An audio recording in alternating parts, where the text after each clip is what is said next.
Madame le maire, en ce moment, à Saran, il y a un débat sur l'avenir de l'agglomération. Vous êtes la seule commune de l'agglomération à faire ce débat, pourquoi? Le seul débat, je pense que ça va aller dans d'autres communes aussi, mais la seule commune à faire une votation citoyenne et à demander l'avis des gens, c'est vrai. Mais ça, c'est un engagement de toute façon qu'on avait pris pendant la campagne électorale, de dire que s'il y avait une transformation de la communauté d'agglomération, on irait vers les citoyens, on leur demanderait s'ils sont d'accord ou pas.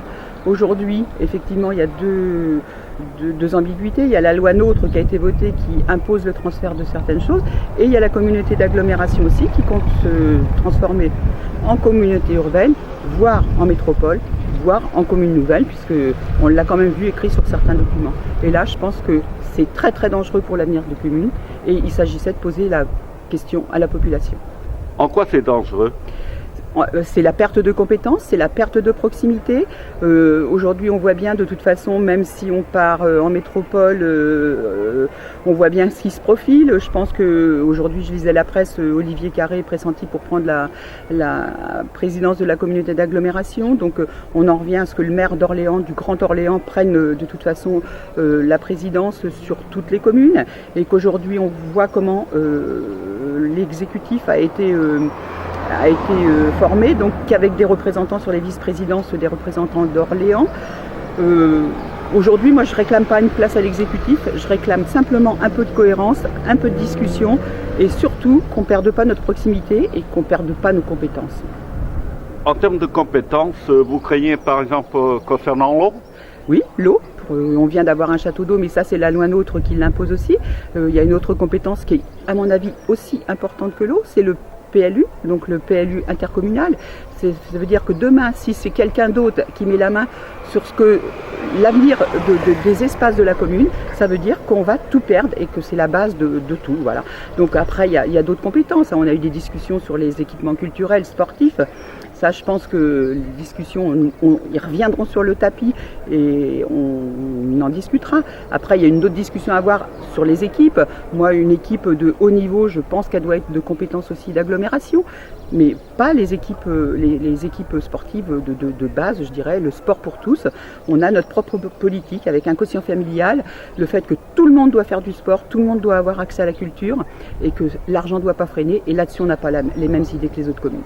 Si on résume, l'avenir de Saran, comme des autres communes de l'agglomération, vont devenir des simples boîtes aux lettres, quoi.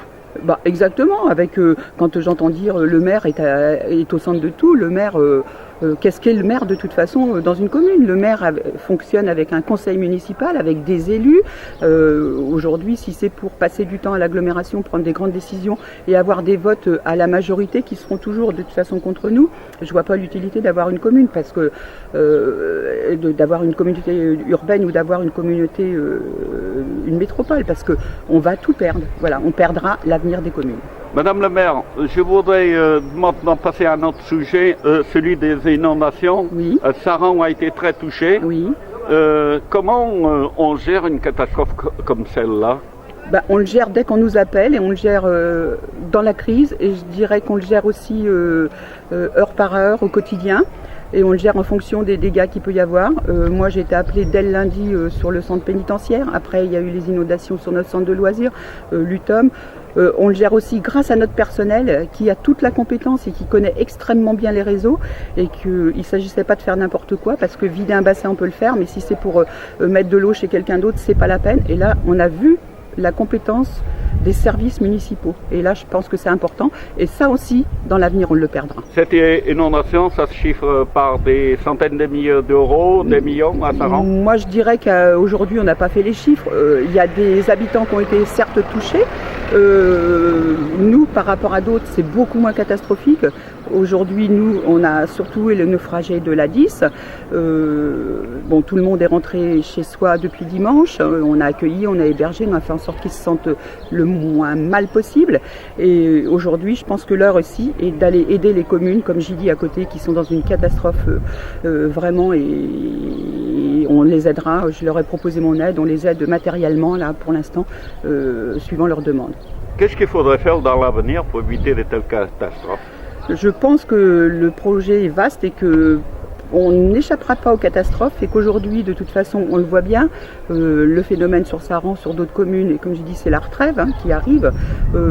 Autant on peut combattre le feu, je pense que l'eau, quand elle a décidé de passer, elle passe. Je pense qu'aujourd'hui, on a bétonné à outrance, on n'a pas fait ce qu'il fallait, sur même les champs de Beauce, ne plus avoir de fossés, ne plus avoir... c'est un phénomène écologique aussi qu'on n'a pas pris en compte. Et là, je pense que là, ça doit nous amener à réfléchir. Autrement dit, il faudrait que la communauté d'agglomération réfléchisse par rapport à cette problématique-là, pas simplement au niveau d'une seule commune, mais de toutes les communes. Oui, je pense qu'il y a des moyens. De toute façon, on est en train de reparler du SCOT, on parle, voilà. Et au-delà, de toute façon, je pense qu'au-delà de la communauté d'agglomération, c'est effectivement tout le bassin qui fait qu'à un moment donné, on doit se poser, réfléchir tous ensemble.